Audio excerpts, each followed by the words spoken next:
No último encontro a gente parou no verso 7. A gente tá falando do Guerrinon, né? Por que Deus não falou bom no segundo dia. E aí eu dei uma explicação, a gente esticou para vários assuntos diferentes, né? Mas vamos continuar a partir daí. No verso 8, o que acontece? Fica assim, ó. Deus chamou o firmamento de céu e foi noite e manhã, segundo dia. Ele não fala que é bom. Deus disse que as águas sob o céu sejam reunidas num só lugar, e a terra seca será vista. E foi assim. Urashi ele explica o seguinte, que as águas sejam reunidas, elas estavam espalhadas sobre a superfície de toda a terra, e ele as reuniu no oceano, que é maior de todos os mares. Isso ficou escrito no Pirkei de Rabi Eliezer, capítulo 5, e também no Talmud, em Bereshit Rabbah, capítulo 5, verso 2. Aqui é algo importante. A gente tinha falado que a água, ela representava o desejo. Ela representava a capacidade de você ter um prazer. Então, a água, ela representa prazer. Porque o prazer é aquilo que dá vida às coisas. Não existe sentido num mundo que não se tem prazer. Não existe sentido numa refeição que você não tem um prazer.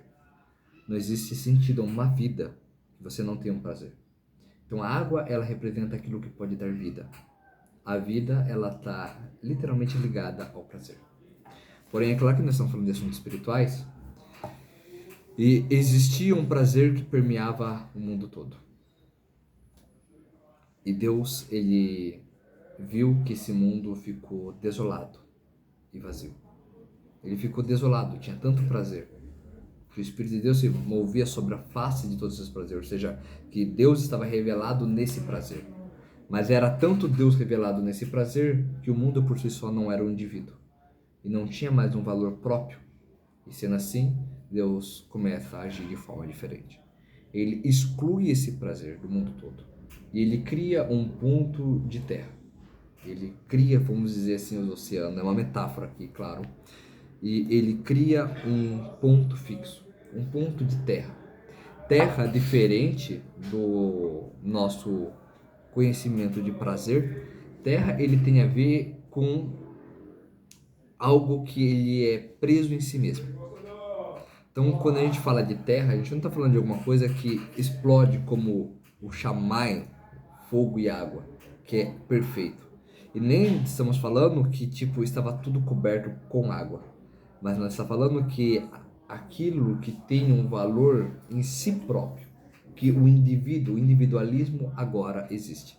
Claro que o individualismo por si só, ele também é negativo, porque o individualismo não trabalhado, a terra, quando ela não é trabalhada, ela cria algo que a gente podemos chamar de, como que eu falo isso?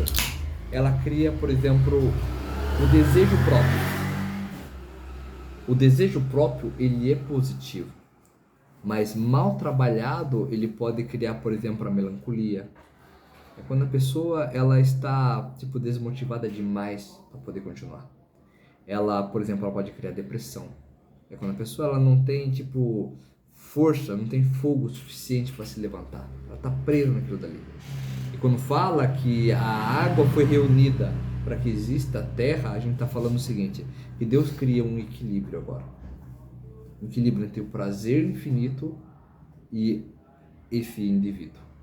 Então nós estamos também percebendo aqui que está existindo a criação, dentro da criação está existindo um projeto que é o seguinte, é o projeto de como deve ser o nosso comportamento. O prazer na Torá, o prazer em estudar a Torá, ele tem que ser infinito, mas tem que ter algo que nos ligue, que nos prenda na nossa própria individualidade. Não para nós deixarmos de servir ao Eterno. Nós temos que estar no lado aos nossos prazeres negativos, mas que os nossos prazeres possam ser vitalizados por esse mar infinito que existe lá fora. O Urashi até traz assim, então assim, e chamou de mares, né? Que as águas se reunirem em um só lugar, e terra seca será vista. E assim foi. E Deus chamou a terra seca, e o ajuntamento das águas, ele chamou. E Deus chamou a terra seca de terra. Perdão, pulei essa parte. Deus chamou a terra seca de terra, ou seja, não se chamava terra. Por isso que a gente está falando aqui, que é uma grande metáfora. Ele acabou de falar, Deus chamou a terra seca de terra, ou seja, não era terra antes, era o quê? O que que era? Nós estamos falando que é um conceito. E agora tem um nome, isso é terra. E o juntamento das águas chamou mares. Por acaso todos os mares, diz Urashi, não são unidos entre si, como se fosse um mar? Contudo, o sabor de um peixe que vem do mar do Arco é diferente do sabor do peixe que vem do mar Aspamia, o mar da Espanha. Isso ele deixou escrito, por exemplo, em Ekeve, 39. O que o Urashi está dizendo? É o seguinte: quando Deus fala que ele criou um mar, um prazer, não quer dizer que é um prazer único. Não quer dizer que, tipo, a pessoa, por exemplo, como que eu vou dizer? Poxa, cumprir o Shabat, se alegrar no Shabat, é o único prazer que existe. Ou seja, dentro dos mares, ele é rico em várias mitzvot diferentes, em vários prazeres diferentes, em vários gostos diferentes.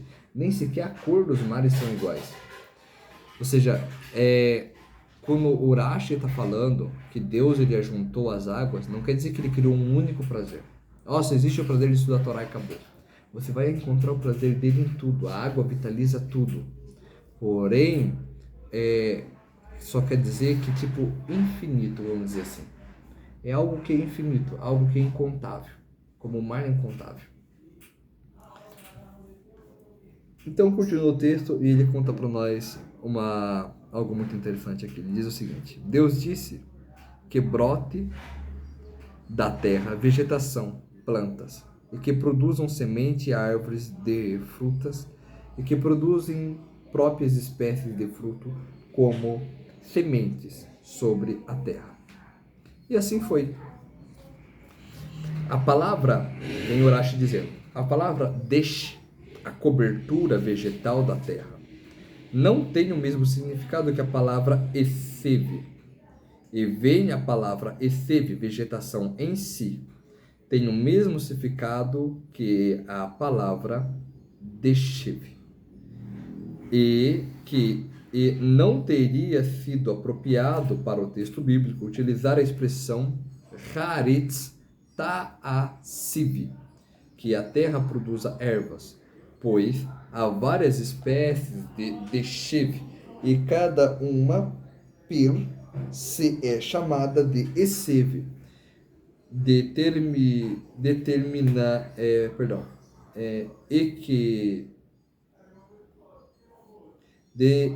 Determinado tipo. E não é correto dizer deshev tal é tal, uma vez que o termo deshev se aplica à cobertura da terra, quando ela está repleta de vários tipos de vegetação. O que o Urashi está querendo aqui, tipo, frisar? O que ele está preocupado? Ele está preocupado que a gente diga, olha, e começou tal coisa. Olha, e começou tal coisa. Então quem veio primeiro foi a erva, e depois, quem vem depois da erva foi tipo a árvore, e depois foi tipo... Essa é a preocupação do Urashi. O Urashi não quer que a gente entenda esse texto aqui de uma forma de interpretá-lo. O Urashi diz o seguinte, veio uma cobertura sobre a terra, uma cobertura de vegetação. Qual era a vegetação? Não sei nem se era a vegetação que existe hoje. Esse é o ponto. É isso que o Urashi quer explicar. Porém, é claro que o Urashi ele deixa um segredo aqui para nós. Porque a gente sabe que cada vegetação ela é um mandamento. O que é uma vegetação? Vegetação é algo que a gente se alimenta. O mandamento é o que a gente se nutre. Mais para frente isso fica bem claro, né? Mas agora no texto o Urashi já vem e fala, olha gente, o hebraico está dizendo tal coisa e não tal coisa.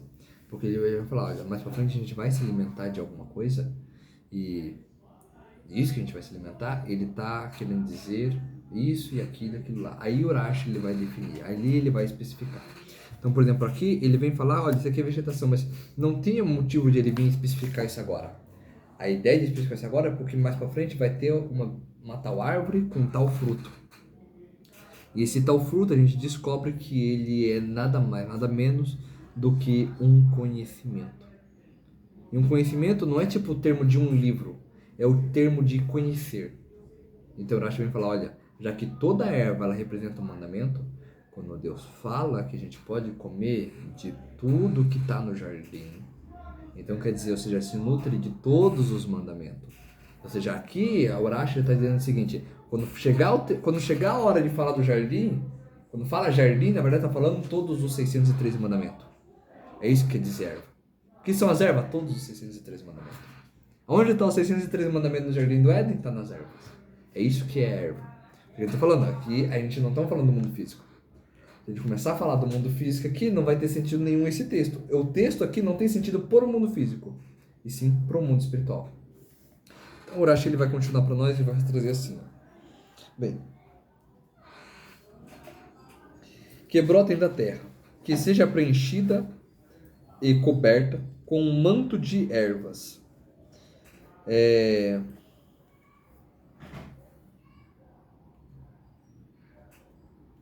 Uma forragem.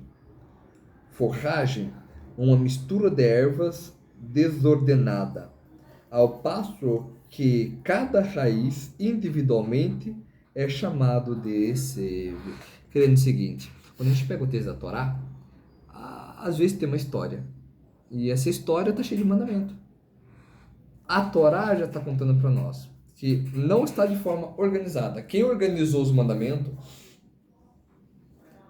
é tipo assim, regra 1, regra 2, regra 3 foi Maimônides. Moshe Ben Maimônides. Ele pegou e escreveu o volume do Mishneh Torah, 14 livros, né? Mais grosso que esse livro aqui, cada um deles. E ele escreveu decodificado cada regra. Ó, aqui nessa história tem o mandamento 1, 2, 3 e 4. Então, nós aprendemos aqui, mandamento 1, 2, 3 e 4. É assim que nós temos que fazer. E assim por diante. E isso que está no Mishneh Torah está de forma ordenada. Na Torá, ela está de forma de histórias. E essas histórias ainda estão cheias de grandes metáforas. Então, o texto da Torá, ela está de forma desordenada. Então, aqui a gente já começa a aprender que a estrutura da criação, ela é dessa forma. Por quê? Por causa que quando o Rashi traz que esse mandamento, depois vem esse mandamento, quem pode dizer qual mandamento é mais especial que qual mandamento? Quem que pode dizer que o mandamento, por exemplo, de a gente serviço a Deus, então o mandamento de rezar, é mais importante do que o mandamento, por exemplo, de estudar a Torá? Quem que pode discernir qual é qual? Quem que pode realmente falar, olha, esse tem tal valor, esse aqui pesa tanto? Não tem como você pesar mandamento. Então a Torá, ela traz ela de forma que não seja ordenada. Ponto 1, ponto 2, ponto 3. Porque aqui nós estamos aprendendo o seguinte, isso faz parte da vontade divina, da criação divina. Então é algo para a gente se conectar com o divino. E não com um monte de tabelas e dizer, olha, a tabelinha 1 diz o seguinte, a tabelinha 2 diz o seguinte, vamos fazer a tabelinha 3 que diz o seguinte, que é mais fácil. Não é bem isso que é o objetivo da Torá. O objetivo da Torá é a gente ter uma conexão com Deus. Agora, as demais coisas a gente pega e estuda. Vem o Urashi e diz assim, o texto da Torá ele vai dizer o seguinte,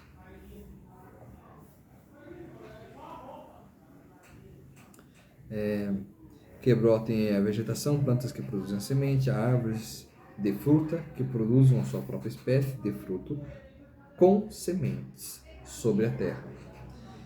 Que cresça nela a sua semente para ser semeada em um outro local. Aí diz o seguinte, árvores e fruta, que o sabor da árvore seja como o sabor do fruto. Ela, a terra, não fez adequadamente conforme está escrito.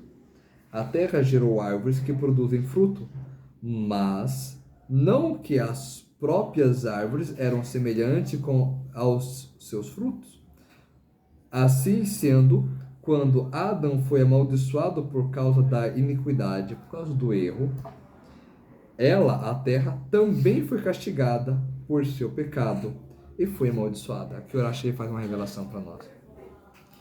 Tem uma hora na Torá que Hashem começa a dar punições. Então, primeiro falar para Adão, pergunta, depois pergunta para Havá, depois pergunta para... depois já começa a aplicar punições para o Satã. Aí começa a trazer as punições de um por um. Chega para o homem, fala uma coisa e fala, você vai trabalhar do seu suor, não sei o que, mas de repente fala assim, a terra vai ser amaldiçoada e ela vai brotar abrolhos e espinhos, não sei o que. E desde quando, onde que aconteceu que a terra entrou no meio dessa confusão? Ou seja, já que Deus estava aplicando o julgamento, estava julgando, então tudo foi julgado naquele momento. Então a gente aprende aqui também que no Rosh Hashanah todas as coisas são julgadas. Não só o animal, não só o ser humano, mas as pedras, a cachoeira, a erva, quantas chuvas vai vir durante aquele ano, o quanto de dinheiro você vai ganhar durante aquele ano. E isso é importante, porque tipo assim, se tudo é julgado num único dia, todos os julgamentos Deus resolve escolhe para julgar tudo num único dia. Por exemplo, se Deus julgou que você vai ganhar tantos milhões esse ano, ou tantos mil esse ano, tipo, não é ninguém que pode mudar isso. Não existe, por exemplo, um feitiço que vai mudar isso, não existe um desemprego que vai mudar isso. Aquela quantidade que você ganha naquele ano, você vai ganhar naquele ano. Não importando se você trabalhou ou não importando se você foi uma pessoa que foi abençoada pelos outros ou que os outros estão tentando te amaldiçoar, isso não é importante. Porque Deus já estipulou um dia para ele julgar tudo. Nesse dia ele julgou tudo. Então a gente aprende que no Rosh Hashanah, Deus julga toda a humanidade e tudo que existe nesse mundo. Então, ou seja, o que vai acontecer no futuro já está julgado. O quanto eu vou ganhar, já está julgado. Quantas chuvas vai ter, já está julgado. E assim por diante. Então a gente aprende o seguinte: tudo que a gente precisa nesse mundo é ter confiança em Deus. Porque se Deus decretou que nós vamos ser bem-sucedidos, vai ser bem-sucedido. Se vamos ter saúde, vamos ter saúde. Não importa qual seja a pandemia, epidemia, não importa. Deus já decidiu. Sendo assim, não vai ter mais nada esse ano que possa alterar aquilo. Somente no próximo Rosh Hashanah é que talvez possa existir algumas alterações, dependendo do mérito que eu alcancei ou do demérito que eu alcancei durante aquele ano. Então isso aqui também é um ponto que a gente aprende. Quando Deus vai julgar, ele julga tudo de uma vez. Então, tipo, às vezes a gente começa a rezar muito para alguma providência ser tomada. E a gente percebe que a nossa reza não está sendo efetiva, não está acontecendo. Na verdade, não quer dizer que a nossa reza não está acontecendo, não está sendo ouvida, está sendo ouvida. Só quer dizer que ainda não houve um decreto para isso. Por isso que a gente intensifica nossas orações, intensifica nossa reza, intensifica nossa tzedakah, para que ela possa ser atendida antes do Rosh Hashanah. Porque tem coisa que eu preciso para ontem, não para que 6 meses. Fala para ele aí quando que é Rosh Hashanah. Rosh Hashanah geralmente acontece em setembro. É o virado do ano? Do ano judaico. Vai acontecer praticamente. Então você tem que fazer as coisas boas para quando chegar no julgamento você ter decretos bons melhores que os maus. Exato. Porque dali que você vai mudar a tua vida para melhor ou para pior. Ou vai manter ali. Sim. Então não adianta você falar, ficar esperando o bom e não fazer o bom. Entendeu? Então você tem que já ter opinião. O que eu quero? Quer isso para mim? Quero o melhor. Faça por si. Em Sadaká você pode pegar moeda de 10 centavos, que a coisa não tá boa para ninguém hoje em dia, dinheiro tá difícil. Você pode pegar um monte de moeda de 10 centavos, dar bastante no bolso, passar um semáforo, doa, vão abençoar você, a própria pessoa abençoa. Aí você pede para você, quando ele pegar a moeda e abençoar você pede para Hashem abençoar Israel. Porque quando abençoa Israel, a benção vem dobrada em você. É que você tenha vergonha de fazer, você fica no pensamento. É isso que eu faço. E andar certo, né? Porque caso contrário, você tem como querer coisas boas se você fez o mal. Correto? Então, o Urash fala o seguinte: com semente nelas, Essas são as sementes de cada fruto a partir das quais a árvore cresceu quando é plantada. A árvore cresce quando é plantada. Aqui é difícil enxergar isso no português, mas no hebraico a gente entende o seguinte: uma árvore conforme a sua espécie. Mas quando Deus está falando, ele fala que, olha lá, vamos voltar ao verso para vocês entenderem, ó. Que brotem da terra vegetação, plantas, e que produzam sementes, ou seja, que brota a vegetação e produzam semente, e árvores de frutas que produzem suas próprias espécies de frutos com sementes sobre a terra. Eu sei que é difícil entender isso no português, mas seria mais ou menos assim: existe uma mãe e dela vai ter os seus frutos, os seus descendentes, vamos dizer assim. Os descendentes não é a mãe. E a partir dos descendentes vai ter conforme a sua espécie. E não a partir da mãe. Então que produza a árvore. E o fruto dela com sementes vai ser conforme a sua espécie. Então, seja, semente 1 vai sair tipo... como fala? Sei lá, uma espécie aí, tipo... Vai sair maçã verde. Semente 2, vai sair maçã, como falar? Nem lembro o nome. Maçã pera. Semente 3, vai sair, ou seja, de cada semente vai sair uma espécie por si só. E aqui é uma prévia da Torá. Cada mandamento tem uma ramificação por si só. Ele tem uma codescendência por si só. Então a gente fala assim, não matarás, tá? Não matarás, Baruch Hashem. É só eu não matar alguém, mas será que é só isso? Aí você pega na Torá e a Torá fala o seguinte: quando você humilha alguém, é como se você tivesse matado ele. Como assim? Então agora tem uma ramificação. Matar também é humilhar uma pessoa. Quando você faz uma promessa e você não cumpre, você está roubando. Mas como assim? Eu fiz uma promessa, não tirei nada da pessoa, não. Mas você está roubando. Já é uma ramificação. Ou seja, você falou para o lojista: mais tarde eu passo aí para eu ver esse produto aí, que agora eu tô com pressa, mais tarde eu volto, vou pegar esse produto aí. O cara: poxa, hoje eu vou bater minha meta, hoje eu vou fechar minha quantidade de venda. Aí você não passou. Por lojista, você roubou ele. Você roubou a esperança dele. E na Torá isso é considerado roubo. Quando você chegar para uma pessoa e falar, vou comprar seu carro, e você sabe que você não vai comprar, só para enganar o cara, você tá roubando o cara. Exatamente. Se você arruma uma namorada e fala que você gosta dela e você não gosta dela, você tá querendo uma com a cara dela, por brincadeira. Você também já tá roubando, tipo, ela tá acreditando em você. Você tá dando esperança que ela não tem. Que ela não deveria ter, pelo menos. E como uma vez ele falou que se você chegar, por exemplo, se você arrumar uma namorada, no caso, você não vai fazer isso. Mas uma pessoa com uma namorada, ele beija a boca dela. E tem que ficar com ela 1 ano.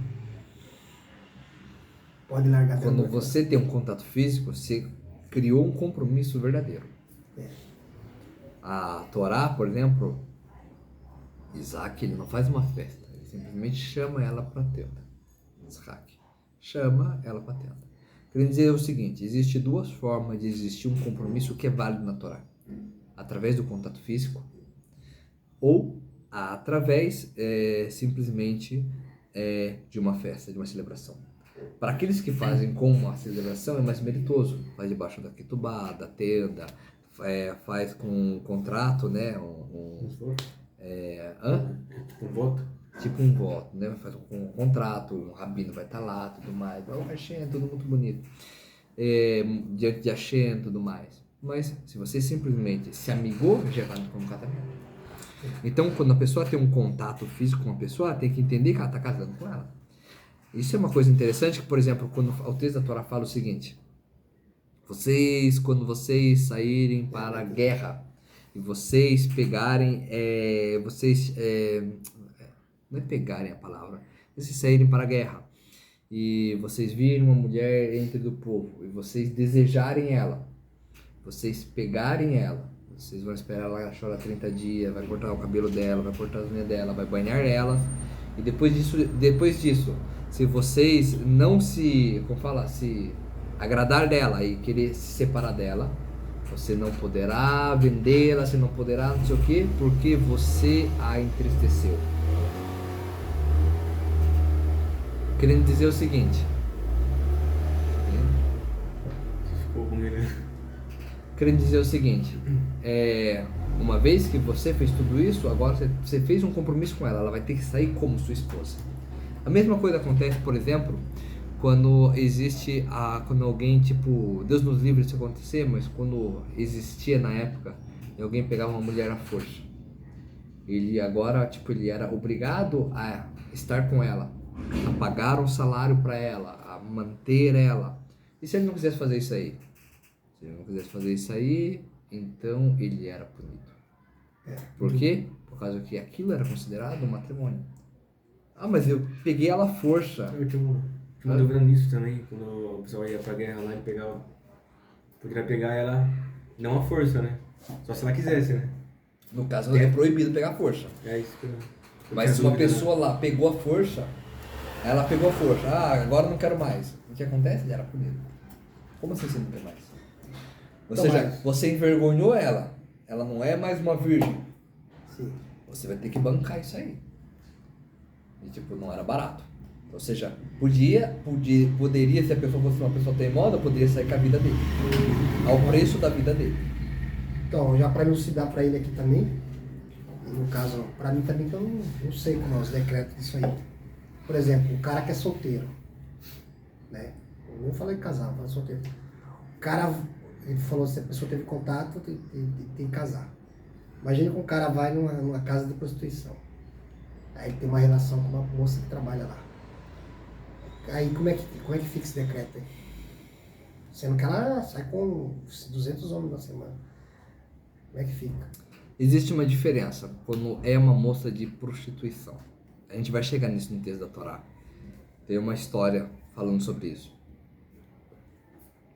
E a Torá escrita, ela cria para você uma permissão, vamos dizer assim, temporária, num caso específico. A Torá oral, ela cria para você uma proibição legítima.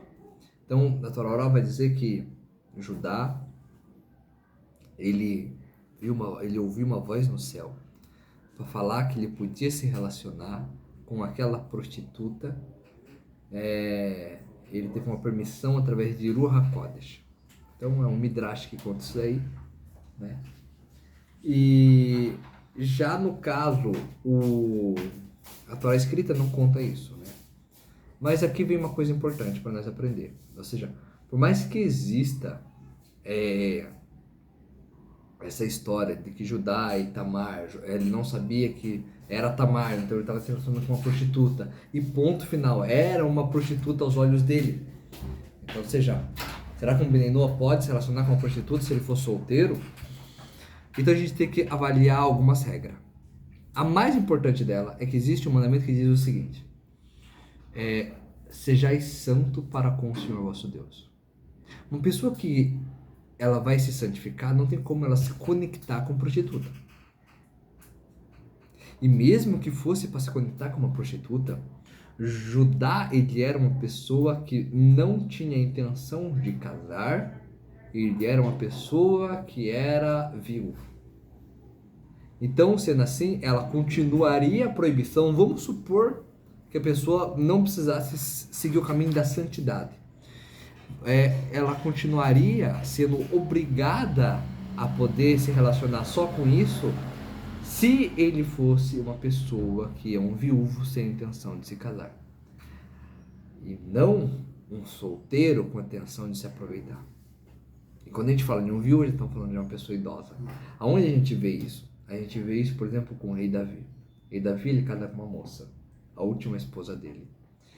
Ela sai de lá com uma princesa. Porém, o rei Davi fala que ele nunca tocou nela. Ela apenas aquecia ele à noite. Mas ele nunca teve contato. Ela casou virgem, ficou viúva virgem. Uma pergunta que eu faço, que eu fiz. Então, ou seja, que resumindo, acontece? Decreto ruim. uma pessoa que ela faz isso, é uma proibição, é uma verá, é um pecado. Então, como qualquer outro pecado, ela tá desligada de Hashem. Você entende? Por exemplo, se No eu caso fizer de isso, fosse uma pessoa que ela já conheceu o casamento, que ela já foi casada, e agora, tipo assim, ela percebe que ela não tem mais a situação, assim, favorável para ela casar de novo, e de repente acontece dele, ele sendo um benu, judeu seria totalmente proibido, e acontece dele acabar caindo num, como fala assim, num desejo desse, e acabar seguindo esse desejo, por mais que na Torá escrita não tenha uma clara veredito dizendo que é proibido, sendo assim, então o Benoa ele estaria praticamente, como vou dizendo assim, fazendo uma transgressão menor, entendeu? Não seria algo que tipo seria extremamente perigoso para ele se ele não conseguisse arrepender de um arrependimento sincero, muito puro, você entende? Porém, em todo caso, ele teria que se arrepender. Mesmo que fosse um arrependimento que não fosse 100%. Que ele, tipo, ele se arrependeu, ele se magoou, ele chorou, mas ele fala, poxa, talvez se acontecer de novo a oportunidade, eu não sei se eu me seguro. Mesmo nesse tipo de arrependimento, que ele realmente ele tem remorso contra ele, então isso poderia ser perdoado para um Beninu, para o judeu não. Já para o caso de uma pessoa que não tá nessas, como falar, não tem tipo todos esses detalhes, e qualquer pessoa que cometer esse tipo de erro, tá solteiro, resolveu relacionar com uma mulher disso aí, ele tem que se E se a mulher arrepender sair de do forma negócio? profunda. Hã? por exemplo, dá um exemplo pra você, pra mim falar. Eu tô solteiro. Aí eu vou lá na casa das primas lá. Aí não vou pra catar mulher. Eu vou sair pra mim dar uma volta. Entrar lá. Tal. Aí eu tô lá conversando com a moça. Aquela gente, ela vai falar, ela é humana. Vai falar, eu tô aqui porque eu tô fodida, tenho dinheiro e tal, tô desempregada. É a mesma história. Tenho 2 filhos, tenho 3 filhos, não tenho filho, fui expulsa de casa, meu padrasto não usou de mim. Vários casos aí. Aí a moça bonita, a moça legal, uma moça sofrida tal. Aí vai que eu fico com dó da moça. Mas não tem nada com a moça. Começo a conversar com ela, fazer uma amizade, troca telefone. E não tem nada com a moça. De repente eu começo a gostar da moça. E a moça gostar de mim. E eu tiro ela da zona. E caso com ela.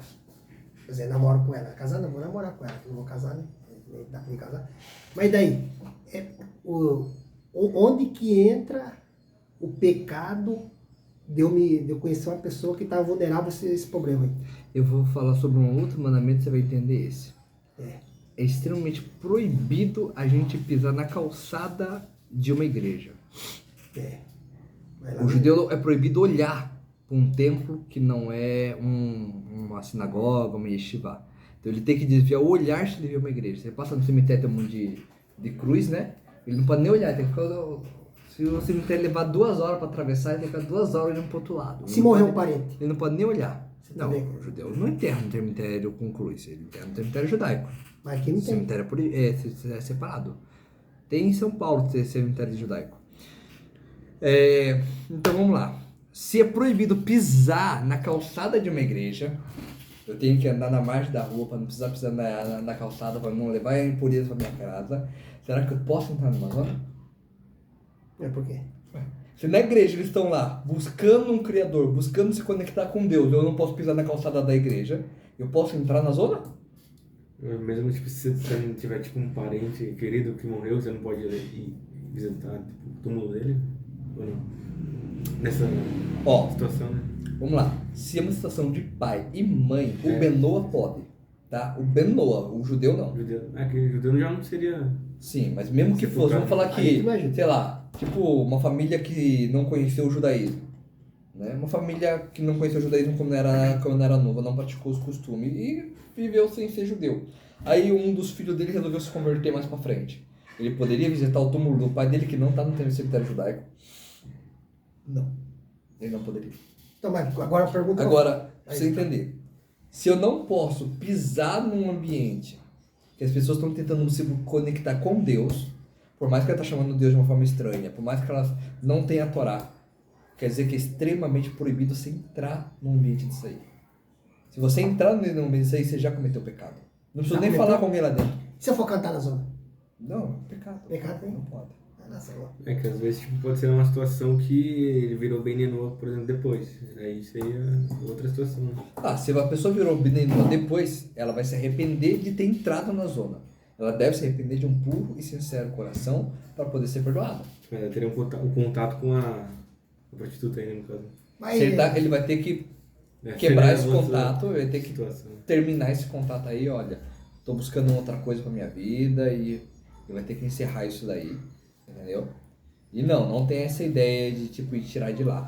Agora, se você conhecer uma pessoa, você não sabia que ela era de lá, você conheceu ela numa padaria. Vixe. Você não sabia que ela era de lá, tá lá na padaria, na fila da padaria, na fila da farmácia lá, na fila lá na fila da farmácia, na fila do pão. Aí pode. Se você conheceu ela ali, você não sabia. Aí pode. Mais pra frente você descobre que ela é disso daí, você não precisa desfazer da amizade. Mas a amizade de um Bnei Noah é o seguinte: não toca na mão, não tem beijinho, se tá falando no celular, não vai conversar a partir das 10h30 da noite, né? Porque depois desse horário aí a cansaço, o sono começa a entorpecer a visão. E a pessoa pode mandar mensagens que ela não mandaria num outro momento, né? De repente do nada lá vai terminar a conversa, tchau, aí coloca lá, como fala? BJS? BJS, né? Coloca uma carinha assim com um biquinho por lá de fora, um coraçãozinho. Esse tipo de coisa aí é proibido. E se eu arrumar uma, por exemplo, eu conheço uma pessoa, uma moça, tal. Daí a moça vem e fala assim pra mim: você vai ter que me beijar, senão acabou o namoro. Daí. Ó. Então você não vai beijar, então ó. Se ela fosse uma batinoa, ela não falaria isso. Não, ela não é batinoa. Então, como ela não é batinoa, você já tem que cair fora disso aí. Então, e se for uma mulher bonitona, rica... Mesmo que seja milionária. Pode ser a filha do Silvio Santos. Joga a Mega Sena fora. Pode ser a filha do Silvio Santos. Pega o bilhete e joga fora. A gente dá aí vem uma feiona, pobre, lascar sua batidona. É abraço dele. Não, a gente dá coisa boa. Aí, ó. Ah, não, é brincadeira. Aí, ele fica bravo. Não, mas isso pode acontecer na vida dele, né? Não pode acontecer. Tem que saber. Não pode acontecer. Vou explicar por que não pode acontecer. Tem que saber. Por que não pode acontecer? Por causa do que a Shem, ele não entrega pra você, pra mim, pra nós, nada que não seja perfeito. Então isso não pode acontecer. Se eu perder R$100 hoje, ou R$1 milhão, eu tô ganhando muito mais com a Shem. Se eu não tiver confiança de que a Shem tá no controle desse mundo, eu tô perdendo meu tempo aqui. Se eu não tiver confiança que tudo que acontece nesse mundo é permissão divina... Nós tá perdendo tempo aqui. Mas isso que ele falou, mas sabe por que acontece isso aí?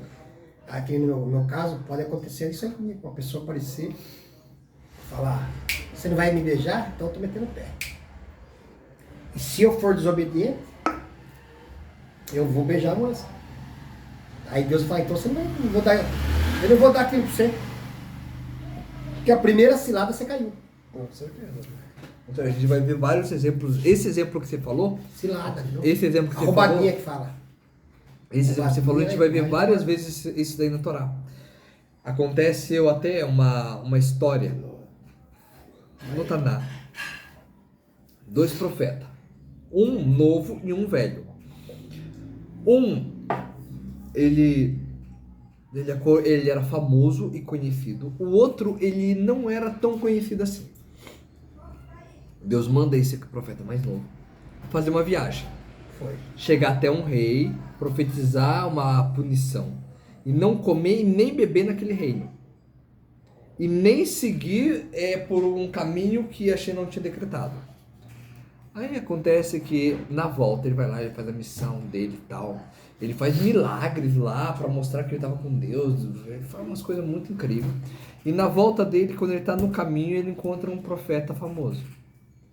Esse profeta famoso fala para ele o seguinte: olha, meu amigo, Deus falou para mim que você pode comer, que você pode beber. Ele vai lá, ele come, ele bebe. E aí ele pega a viagem dele, sobe em cima do jumento, se eu não estou enganado, ele pega a viagem dele, vê um leão por em cima do jumento, mata ele, não rasga nem a roupa dele, mata ele, nem come, e deixa ele morto lá. Querendo dizer o seguinte, olha só, Deus falou para ele não comer, ele comeu. A pessoa poderia falar assim, não, mas Deus está sendo cruel, porque uma outra pessoa que é famosa, que a gente sabe, a gente já reconhece ele como profeta, disse que eu poderia comer. Mas se Deus já tinha dito anteriormente, não coma, quer dizer que tudo que vem posterior é um teste. Então na Torá anteriormente Deus falou assim para nós, olha, faça desse jeito. Quando a gente chegar na parte das histórias, daqui a alguns capítulos, vai começar só a história, entendeu? A partir do capítulo 3, 4, começa só histórias. E a gente vai parar de ver a Torá de forma tão assim pura, de forma tão metódica, tão metáfora. E a gente vai começar a entrar, numa forma assim que a Torá vai estar envolvida no nosso dia a dia. Uma vez que a Torá, ela falou anteriormente para nós, não faça, não é hoje que eu vou falar o seguinte, não, mas olha, o rabino disse para eu fazer. Claro, o rabino vai falar, mas tipo, é só um exemplo. O fulano disse para eu fazer, o ciclano disse para fazer. Se ela disse não uma vez, vai ser não para sempre. Tudo que vem posterior a isso é um teste. Por quê? Porque Deus não repete palavras. Deus não repete leis. E Deus também, ele simplesmente não desfaz um mandamento. Ele não desfaz uma lei. Se ele deu um mandamento, mesmo que esse mandamento seja temporário, é um mandamento só para você cumprir, que nem Sansão. Só ele tinha que agir daquele jeito, só ele tinha que ter o cabelo daquele jeito, passar a vida toda daquele jeito, sem vinho, Deus me livre, né? Mesmo que seja um mandamento pessoal, só para ele, Deus não desfaz. Não importa se ele tem tipo 50 anos de idade, eu vou aparar a ponta no meu cabelo, ele vai perder a força do mesmo jeito. Eu vou tomar só um golinho de um suco aqui que é feito e coloca aqui para ter um cheirinho, um farelinho de folha de uva. Ele vai perder a força do mesmo jeito. Aquele mandamento vai viver com ele para sempre. Então, quando Deus dá uma lei, aquela lei ela vive com você para sempre. Entendeu? Diferente de quando você faz um voto. Tem gente que faz voto. Voto pode ser anulado.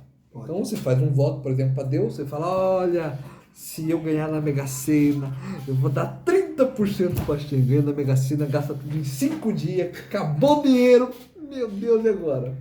Dá para anular voto? Dá para anular voto. Mas quando Deus, ele dá uma ordem, não dá para anular a ordem de Deus. Nem sequer Deus vai anular a sua própria ordem. Tá? Então, quando sai de nós, a expressão de nós se arrepende. Porque às vezes nós falamos uma coisa e não tinha consciência. Ou seja, não tinha certeza. Por exemplo, 2 pessoas brigam. Elas brigam. Olha, eu não quero mais te ver. Aí, de repente, aquela pessoa lá tem um filho. Puxa, e agora? Não vou mais ver meu neto? Porque eu briguei com meu filho, agora não vejo mais meu neto? E agora? Aquela casa. Não vou ver mais a criança? Não. A pessoa tem consciência e fala, poxa, mas eu não pensei nesses detalhes, tal, se arrepende, vai lá, pede perdão, volta tudo normal. E sim, mesmo que ela falou, olha Deus, eu não vou mais naquela casa daquela pessoa lá. Aí passa algum tempo, tal, aquela pessoa vira o chefe da comunidade dele, ele não vai mais lá? Ele é obrigado a ir lá como se não vai pedir perdão, vai se arrepender e tal, vai estar indo lá. Entendeu? Ou seja, existe coisas que a gente fala, às vezes expressa, ou até promete, e nós não temos consciência se não conseguir cumprir. Então, às vezes a pessoa fala assim, se eu ganhar eu vou fazer. Aí a pessoa ganhou lá tal, um contrato lá, fechou lá 2 barão, né, e pronto, agora eu vou conseguir, eu prometi para Deus que ia dar 50% para ele. A pessoa ficou doente, foi parar na UTI, na CTI, gastou 3 barão em remédio. Aí vai cumprir como? Vai tirar um barão da onde? Então, ou seja, a pessoa se arrepende de Deus, me desculpa, eu errei. Tem que se arrepender. Porque mesmo assim você falou com Deus, você prometeu para Deus. Tem como anular voto? Tem como anular voto, mas não quer dizer que tipo assim, não, Deus já sabe o futuro, eu não preciso pedir desculpa, eu não preciso realmente, né, tipo, não estar, como falar, tipo, levando aquilo como se fosse uma situação não tão importante assim. Eu tenho que levar com um grau de importância, é obrigatório isso. Mas, logicamente, os votos que nós faz com Deus podem ser anulados. Então a gente vai ver várias vezes depois leis de votos, né? Por exemplo, tem algumas leis de votos que é até pesada, né? Tipo, quando a mulher faz um voto e o marido tá ouvindo, ele pode anular o voto dela. Então ele decide se ela vai cumprir o voto ou não. A mesma coisa acontece com o pai que vê o filho fazendo um voto. Então, se o pai vê um filho fazendo um voto, ele pode anular o voto dele. Não, esse voto aí não é válido. E assim vai ser. Então, mesmo que a pessoa tá falando pra Axé, olha, eu vou fazer tal coisa. Eu vou, sei lá, cavar uma mina em teu nome, colocar o nome da mina, né, um nome, o seu nome na mina, pronto. Aí o pai vai falar assim, não, você não vai fazer isso, esse voto tá anulado e assim se anula. Ou seja, votos são anulados na Torá. Mandamento não é voto. Não é como Deus tivesse feito um acordo com você. Se Deus fala uma coisa, ele vai durar aquilo ali para sempre. Bem, vamos tentar acelerar aqui um pouco. Da terra brotou vegetação, plantas que produzem pelas sementes de suas próprias espécies, e árvores que produzem fruto, nos quais a sua semente de suas próprias espécies são encontradas. Deus viu que isso é bom. Ainda que, Urashi diz, ainda que não tenha sido utilizada a expressão lemineiro, segundo a sua espécie, a respeito das ervas, quando elas foram ordenadas a crescer, a mesma ouviram aquilo que as árvores havia sido ordenada, e deduziram por analogia que isso também se aplicava ao seu caso, conforme explicado na narrativa da Agadá em Sheritat Hunim. Aqui o Urashi está falando o seguinte para nós. Ele fala o seguinte: imagina que você está fazendo uma lista. Aí ele fala o seguinte: olha, você compra tal coisa se for barato. Você compra tal coisa se for barato. Aí na terceira vez você fala, ó, você compra tal coisa. Mas você não fala se for barato. Automaticamente, como teve duas vezes falando que você só vai comprar se é barato, como que dizendo que tem pouco dinheiro, então, logicamente, a terceira vez vai valer igual. Então, a terceira vez você vai simplesmente fazer se for barato. Se não, se tiver caro, você não vai fazer, você não vai seguir aquela regra. Então, automaticamente, como a Torá, ela já tinha falado aquilo para as ervas, as árvores simplesmente seguiram aquilo, entendeu? Na ideia que eu trouxe aqui no tipo se for barato, ou seja, por analogia, por sequência. Então, se é para fazer sempre assim, então eu vou fazer assim também, entendeu? É como se a lei tivesse embutida de forma em segredo. Uma forma que a gente vai aprender a ver mandamentos mais para frente é que às vezes tem tipo mandamentos que estão embutidos dentro de outro mandamento que é falado.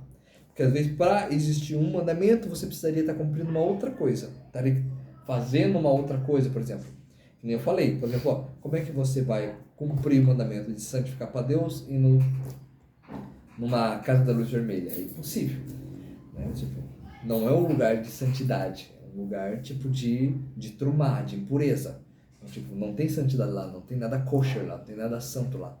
Então, tipo, se você vai cumprir as regras de santidade, né, de kadosh, de santo, não tem como você estar numa casa de trumá, numa casa de impureza.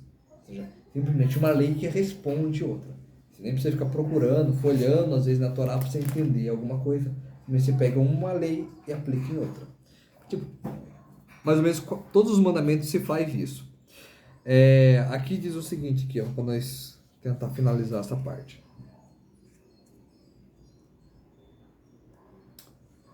Diz assim: e foi noite, e foi manhã, terceiro dia. E Deus disse: seja luminárias. Terceiro dia, seja luminárias. Firmamento celeste, para distinguir entre dias e noite. Baruch Hashem. Aqui a gente viu como o que eu estava falando era muito sério. Deus tem um projeto da criação, Deus cria tudo no primeiro dia. A partir disso, ele começa a criar então as coisas novamente, de forma a organizar a criação. Então, imagine que você tem a ideia, vou criar tudo, os céus e a terra. E depois você fala o seguinte, tá bom, agora que eu tenho a ideia, eu preciso organizar como é que vai ser o céu, como é que vai ser a terra. Entendeu? Então, praticamente é como se fosse tipo a primeira ideia, o primeiro insight. e depois a consequência daquilo ali, a forma que aquilo vai ser organizada. Então, no primeiro dia, toda a criação é idealizada. Nos dias seguintes, a criação começa de forma gradativa a tomar a sua forma. A gente fala que teve luz no primeiro dia, mas eu expliquei. Luz não quer dizer que teve, tipo, a luz de um dia. Por mais que nós estamos falando de dia, nós estamos falando que, tipo, houve uma marcação de um período, vamos dizer assim, não é nem de tempo, aonde tal prece, tal bênção de Hashem dominou. E isso foi chamado dia, porque aquilo era uma bênção para os povos, para os justos. A luz que é falada no primeiro dia, na verdade, nada mais é do que algo tão próximo de Deus que é uma recompensa para o justo, demarcando que aquilo ali é um estágio de alegria, de consciência que os justos vão receber, como se recebessem da luz de Deus. E não que existe astros ou que existe luz. Então, somente no terceiro dia a gente vai falar de luminárias. E agora, a partir do terceiro dia, a gente podemos falar talvez que exista dia e noite. Mas até agora não estamos falando de dia e noite. Ou seja, dia, até agora, está querendo dizer o seguinte: dia nada mais é do que uma bênção que o justo pode receber. Noite nada mais é, lembra que eu falei do Guerrinon? Nada mais é a noite, querendo dizer que nada mais é do que um processo não tão positivo necessário na criação. Então, existiu noite, ou seja, existiu coisas que a gente teve que criar. Ele nem resolveu todas elas listar na Torá, que eram necessárias na criação. Por exemplo, as leis de medida, midá, kened, midá. A medida que você mede, você também é medido. Ou seja, a medida que você mede, assim será medido. Querendo dizer o seguinte, as leis do retorno. Lá nos hinduístas, lá na Índia, lá, eles chamam isso de karma. O que você faz, você paga. É mais ou menos isso, o que você faz, você paga. Aquilo que você doa para o universo, né? Lembrando que o universo também é Hashem, o universo é natureza em hebraico, né? Hateva, que a gemátria dela é 86, que é o mesmo valor numérico da palavra Elohim, que é 86 também, ou seja, o Deus emanente. O Shehavayá, o tetagrama, é o Deus transcendente, ou seja, é o mesmo Deus, só que uma expressão dele emanente na natureza, ou seja, aquilo que você doa para Elohim, para Deus, entendeu? Ele doa para você. Se você está sendo piedoso para os pobres, está dando tzedakah para os pobres, Deus vai ser piedoso para você, na hora que você precisar. Se você está sendo aquela pessoa que está financiando um estudioso de Torá, financiando um rabino, logicamente, é claro que Hashem vai financiar você quando você precisar. E assim por diante. Sempre aquilo que você está fazendo, a Hashem vai estar trazendo de volta. Então, aquela ideia da lei do retorno, eles tiraram da Torá. Eles roubaram da Torá, vamos falar assim. Então, é mais ou menos isso que nós estamos falando aqui. As leis de Hashem, elas foram colocadas e elas são funcional de acordo com a ordem da criação. Então, quando a gente fala que houve a primeira luz, querendo dizer o seguinte, houve a recompensa. Deus criou a recompensa, Deus criou o Olam Rabá. Mas também ele criou a noite, o Olam Hazé, o nosso mundo. Deus criou o mundo vindouro, mas Deus criou o nosso mundo também. Primeiro ele criou o mundo vindouro, primeiro dia, vamos falar assim. Mas o objetivo dele é criar o Olam Hazé, então começou na noite, começou na escuridão. Ou seja, o objetivo de Deus é criar o Olam Hazé.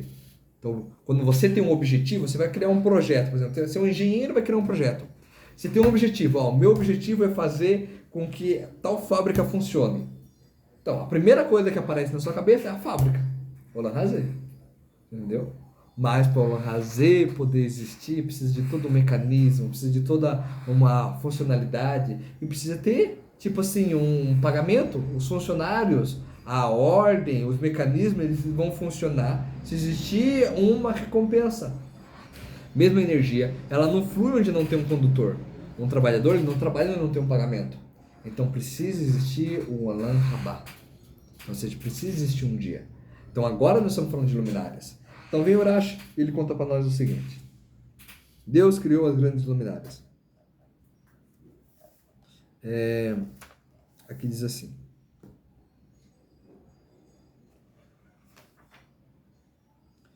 E disse Deus, sejam luminárias. No hebraico, Yeri Meorot. A palavra Meorot, está escrita sem a letra Vav. O Rashi, lembra que eu falei? O Rashi ele só explica o que está escrito no hebraico. Ele não traz interpretação. O objetivo dele é falar, olha, tem um segredo no hebraico aqui. Então, está escrito sem a letra Vav. O que isso muda? Possibilitando também a leitura Me'erá, desgraça. Pois este, o quarto dia, é um dia de mau presságio, quando as crianças adoecem de cupre, tosse comprida. Isso é o que aprendemos. Ta'anit 26b. No quarto dia da semana, eles, os homens do Ma'amad, jejuam para que as crianças não fiquem doentes de cupre. Então, ou seja, essa quarta-feira, vamos dizer assim, terminou o terceiro dia, começou agora a citação do que aconteceu no quarto dia. Então, nós finalizou o terceiro dia, né?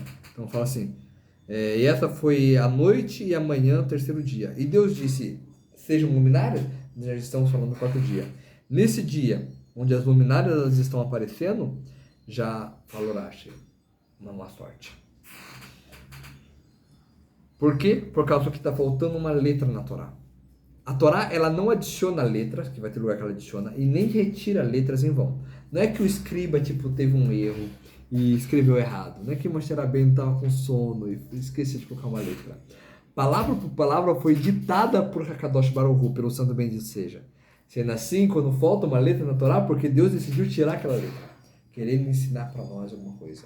Não só isso, por exemplo, na Torá existem letras que são maiores do que as outras, no hebraico todas as letras têm o mesmo tamanho, exceto o Yud, que é a menor de todas, e o Lamed, que é a maior de todas. Mas às vezes aparece que tem um Aleph maior, tem um Beit maior, e a nossa letra menor. Por que isso aparece? Então, quando tem uma letra assim, também tem um segredo. Nesse caso aqui, a palavra de Meorot, ela pode ser lida como Me'erá. E isso, Me'erá, quer dizer desgraça. Então, Meorot, como Yehi Meorot, né? Ou seja, Yehi é tipo como... Yehi é tipo como aconteça. Né? Meorot são as luminárias, mas como faltou um Vav, virou Me'erá, que pode ser lido como desgraça. Então, o Rashi, ele acaba trazendo para nós o seguinte. Você explicou para ele quem que é o Orochi? Urashi? Você sabe de Orochi? É a explicação, né? É isso, né? Urashi, o Rabi... É o Rabi. É Rabi Yitzhak. Você sabe, ó. Não é um comentário? Não, aqui ó. Rabi Shlomo Yitzhak. Ou seja, filho de Yitzhak. O nome dele é Shlomo, Salomão. O nome dele é Salomão, filho de Isaac. Alguns afirmam que não queria chamá-lo de Rash, Rabi Shlomo, apenas, pois a palavra Rash em hebraico significa pobre. Então, misturar o acrônimo da palavra Rabi, primeira letra, e Shlomo, primeira letra, daria Rash, e isso seria pobre. Rash, seria pobre. Outros dizem que a família do Urashi é oriunda da cidade de Lunel, na província do sul da França, que é equivalente em hebraico às palavras Rabi Shlomo Archi. Porém, a explicação mais conhecida e evidente é que Urashi é a abreviação das palavras de Rabban Shel Israel. Rabban, mestre Shel, do povo, o povo Israel de Israel, mestre do povo de Israel. Realmente, com o decorrer do tempo, Urashi se tornou o mestre de todo o povo de Israel, pois não há ninguém que estude as leis da Torá escrita ou oral, porque Urashi também comentou todo o Talmud, todos os tratados, toda a Torá oral. Sem contar que ele comentou não só a Torá, mas todo o Taná, todos os 24 livros. Ele comentou tudo. Não tem o que ele não comentou. Sem consultar o comentário do Urashi. Ou seja, não existe quem estude Torá, oral ou escrita, sem Urashi. O grande exegeta Rabi Avraham Ben Ezra escreveu sobre Urashi, Uma estrela desapontou na França. Nesse mesmo estilo escreveu o historiador e erudito Rabbi Abraham Zacuto. Na França surgiu uma imensa luz que nunca antes havia surgido. O grande mestre, o piedoso Rabbi Shlomo de Troyes, que comentou toda a Torá, os profetas e as escrituras, e a Guimará, que nada deixou sem explicação, e depois que em seu comentário veio à luz, não há rabino no mundo que possa aprender a lei sem consultá-lo, o Sefer e o Hassim. Ainda nessa mesma linha escreveu: Rabi David, conforme Urashi, é o mestre e mentor de todos os comentaristas em todos os lugares, pois a luz da sua sabedoria e seus comentários é conhecida de todos. Ele ilumina os olhos de todo o povo de Israel, e pelo mérito de sua sabedoria no mundo subsiste Kore Hadorot. Eu não vou ler tudo, mas, ou seja, Urashi, quem que é Urashi? Urashi, ele acabou explicando de forma minuciosa aquilo que a gente podemos chamar de, como eu falo assim, a gramática do hebraico. Então ele vem explicar de forma minuciosa. E ele dá a luz ao texto através da gramática, ou seja, da construção da linguagem hebraica. Ou seja, por mais que a gente vê o Urashi às vezes citando o mesmo Midrash, que não é a Torá escrita. Midrash é comentário. Não, o Midrash não é um comentário. Midrash. O Midrash é, como eu falo assim, é tipo uma investigação da Torá escrita. Por mais que a gente vê o Urashi citando às vezes Midrash, da mesma forma, nesse contexto, o Urashi, ele não se... Como fala? Ele não cresce em falar algo que não está na Torá. Mesmo quando ele cita um Midrash, ele está tirando de alguma coisa que está dentro do texto. Entendeu? Então, por exemplo, existe um Midrash famoso que fala que a terceira esposa de Abraham, na verdade, não foi nada mais do que Agar. A Keturah era Agar. O Urashi, ele conta essa história, mas ele conta na versão dele. Na versão do Urashi, a palavra que está lá fala que ele casou com uma concubina. Só que concubinas em hebraico fica no plural. Vem Urashi e explica que no hebraico está faltando um yud, que tira o plural da palavra. Sendo assim, a Torá não está falando de mais uma concubina, mas da concubina que ele teve quando ele era casado com Sara. Então vem Urashi e fala o seguinte: olha, real, ele casou com Keturah, e Keturah foi o novo nome que Deus deu para Agar. Porém, é a mesma Agar. Por quê? Porque está faltando o yud. Ou seja, ele elucida o texto. E através do texto em si é que ele mostra o aprofundamento. E não tipo de, como falar, tipo de uma interpretação pessoal dele. Não é porque ele achou que, tipo, Agar combina. Não. Por causa disso, por causa daquilo, assim vai ser Urashi. Eu vou pedir para vocês darem nos nossos textos. Urashi vem explicar o seguinte. Além disso, ele explica o seguinte. Ele fala assim, ó: seja uma luminária do firmamento celeste para distinguir entre o dia e a noite. Para distinguir entre dia e noite. Isso ocorre após a primeira luz ter sido separada para os justos. Mas durante os 7 dias da criação, a luz e a escuridão primordiais operavam juntas, tanto de dia como de noite. Midrash Yeladeinu, conforme citado em Yakut Shimoni. Então aqui vem mais uma vez o que o Urashi começou a falar para nós. A Torá não está de forma cronológica. Então quando fala aqui que Deus separou o dia e a noite, distinguir entre o dia e a noite, ele já tinha falado, Deus criou luz e separou entre luz e trevas, entre dia e noite. Agora de novo. Querendo dizer que essa citação que acontece agora é como realmente a luz e a noite foi separada. Até esse momento houve a ordem. Imagine que tem um tribunal. O juiz fala o seguinte: ó, você tem que pagar uma... Vou falar. Você tem que pagar, tipo... Fiança. Não a fiança. A fiança é quando você vai sair. Tipo, você cometeu um delito, você precisa pagar. Aí, ó, você tem que pagar tanto aí, é o que você deve. Certo? É a multa aí por você ter corrido longe aí, é o seu negócio aí. Porém, até o dia de você pagar é outros 500. É tipo uma pena. Então, até o dia de você pagar é outros 500. Então, ou seja, ali está o decreto. O decreto aconteceu no primeiro dia. A execução do decreto só vai acontecer no quarto. Continua o Urashi e falou o seguinte para nós. Elas servirão como sinais de estações para dias e anos. Isso está no texto da Torá. O Urashi bem diz. Elas servirão como sinais quando as luminárias são eclipsadas. Isso é um mau presságio para o mundo. Conforme está escrito. E a partir dos sinais do céu, eles se assustam e etc. Pois, ao cumprirem a vontade de Deus, vocês não precisarão se preocupar com calamidades.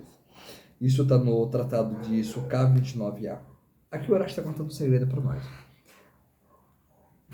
Os astros influenciam o nosso mundo. Nós vamos terminar essa conversa aqui. Os astros governam o nosso mundo. Porém, aqueles que estão ligados com Hashem está acima dos astros. E aqueles que não estão ligados com Hashem, eles têm intermediário. Eles estão abaixo dos astros e quem governa eles são os astros. Então, aquele que está conectado com a Torá, Deus diz o quanto de bem vai acontecer com ele. Ele está conectado direto com a fonte. Quando ele não está ligado com a Torá, então ele está conectado diretamente com os astros.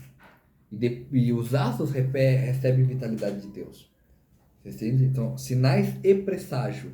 Quer dizer que os astros, eles precedem, eles mostram eventos que serão precedidos nesse mundo, entendeu? Ou seja, vão acontecer, os astros mostram algo que vai acontecer antes que aconteça. E essas pessoas estarão ligadas a isso. Então, ou seja, de certa maneira, o Urashi está falando o seguinte. Quando as pessoas elas vão para as estrelas e elas acham que vê o futuro, não é como se o futuro estivesse mentindo para elas. Não, está escrito nas estrelas. O que acontece é que essas pessoas não têm livre-arbítrio. Porque se elas não estão conectadas com Deus, como que ela vai ter livre-arbítrio? Para ela só existe comer, beber, dormir e procriar. Não tem livre-arbítrio nisso aí. Ou seja, você escolher entre um cupcake e o outro cupcake não tem livre-arbítrio.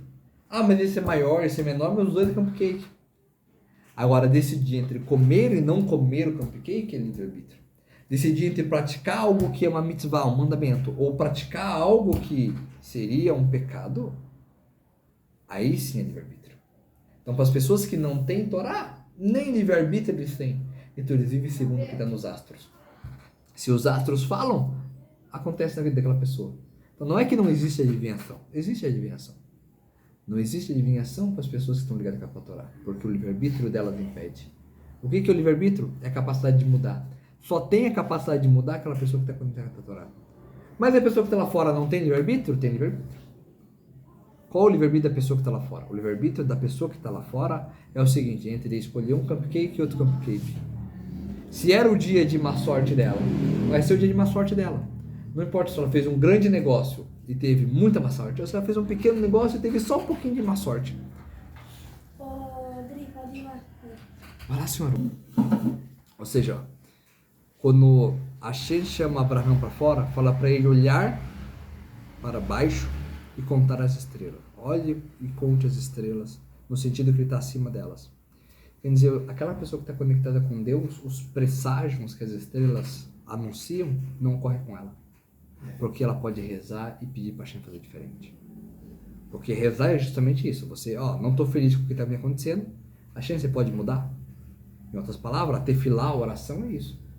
É você, por isso que Israel quer dizer Isra, aquele que guerreia, e Kel é Deus, aquele que guerreia, aquele que luta com Deus. Ou seja, querendo dizer, o que é Israel? Aquele que luta com Deus, ou seja, aquele que não aceita a sorte que vem sobre ele. Então, em algum lugar, a sorte é decretada nos astros. Ela é decretada nos astros, ela é colocada na palma da mão e ela é jogada na face do rosto. Mesmo assim, nada disso define o futuro. Quando você tem conexão com Deus. Vou falar. Então, para a gente saber ter uma visão do que fazer. Por exemplo, você está com um problema. Você tem que agir.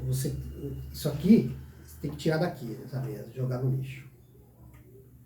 uma coisa física, problema que você tem. Aí o que acontece? Quando ele está falando que a gente, não é ele que está falando, né? A Torá fala que a gente tem que pedir para Deus para que esse copo saia daqui. Porque nós não podemos ir lá, porque a gente for lá vai ser uma briga. Se sair daqui vai ser uma briga. O que acontece? Você fica aí, e o copo ali. E esse copo está passando, fazendo mal para você aí. E você está parado, estático. Está rezando para Deus. Tá cheio. Aí, o que se deve fazer? Na sua opinião, sua opinião. Para Deus trazer alguém para dar um conselho, para falar, vai lá e pega um copo, ou deixa que Deus vai dar um vendaval lá, aquele copo vai cair. No seu caso, o que você faria? Você agiria, se levantaria da cadeira, mesmo sabendo que poderia acontecer alguma coisa com você de mal, e pegaria o copo e jogaria no lixo, ou você ficaria esperando que fosse 1 ano, 2 anos, 3 anos, e aquilo acabando com a sua vida? O que você faria? Eu jogaria. Hã? Jogaria o copo. Você levantaria e ia. Entendeu? Então, isso que eu falo. Às vezes a gente, que nem eu, às vezes eu estou com um problema. E o problema eu tenho que agir. Só que se eu agir, eu posso ter ido para cadeia. No caso, preso. Aí eu vou pedir para Deus. Aí Deus, talvez ele nem cria assim, ele não vai dar aquela resposta para mim que eu quero, porque talvez não seja nem aquilo que eu devia nem citar e fazer. Mas no meu entendimento, sim. Aí, não é assim? Como que seria, até para ele se portar nisso aí, eu também, no caso, Quando é assim, sua opinião. toda vez que a ação necessária ela é contra a Torá, ou seja, ela é uma proibição na Torá, é uma ação que você não deve fazer, deve confiar 100% em Hashem. Um caso famoso disso aí é o rei Davi. O rei Davi ele ficou na porta de Saul 3 vezes. Teve uma vez que ele chegou onde Saul dormia, ele arrancou um pedaço da veste do rei. E na hora que ele tomou distância, que o rei percebeu que alguém invadiu o lugar onde ele estava, ele ergueu na lança dele o pedaço da veste do rei e gritou, olha, aqui está o pedaço da sua roupa. Ele lança para ele e fala, aqui está o pedaço da sua roupa. Se fosse para te tocar, eu te tocaria. Mas eu jamais faria mal ao ungido do Senhor. Ou seja, ele colocou a Torá na frente dele. O que aconteceu? Ele virou rei. Hashem deu para ele tudo que ele merecia. Através do quê? Da boa ação dele. Não através da espada dele. Não através de descumprir a Torá. Não através de passar na frente de um superior. Não através de desonrar uma outra pessoa. De desrespeitar uma pessoa. Mas ele aguardou pacientemente a Hashem deu para ele. Ou seja, quando é assim, mesmo que não seja a sua vontade, você está ali, ó, com a espada na garganta do adversário. Arranca a cabeça dele agora e fique em paz. Ninguém mais me persegue. Ninguém mais me fere. Ninguém mais mata os meus. Inclusive, para caso de dúvida, a família do rei Davi foi toda assassinada. O pai, a mãe, os irmãos, todo mundo morreu. Por causa do lado que o rei Davi estava. Um lado político. Porque Hashem prometeu algo que não era dele naquele momento. Por um simples motivo assim, a família dele foi toda assassinada. E mesmo assim, ele como fala, com a espada na garganta de Saul, ele não foi contra a Torá. E eu vou dizer uma coisa agora. Se ele tivesse cortado a garganta de Saul, ele nunca seria rei. Saul perdeu o reino dele por descumprir a Torá. Se Davi cortasse a garganta dele, nem rei ele seria. E aí está o detalhe. Às vezes a gente fala assim, poxa, mas isso aqui está tão fácil, eu posso fazer e acabou com tudo. Não preciso confiar em Hashem. Aqui, ó, da minha ação, eu pego e faço. Eu jogo no joguinho e ganho. Pronto, acabou o problema. Mas Davi seguia a Torá? Seguia a Torá. Ele era sábio a Torá, né? E por ele não fazer isso, ele foi rei. Se ele tivesse feito, ele perdia tudo ali mesmo. Ou seja, em outras palavras, o ato de às vezes ser tão simples para resolver o problema, mas quando ele é contra a Torá, é justamente o teste que a gente colocou para você, de você não fazer. Se você fizer, você perde tudo. Vamos parar por aqui hoje o estudo, a gente continua no próximo dia. E a gente tem muita coisa para falar dessas partes das luminárias,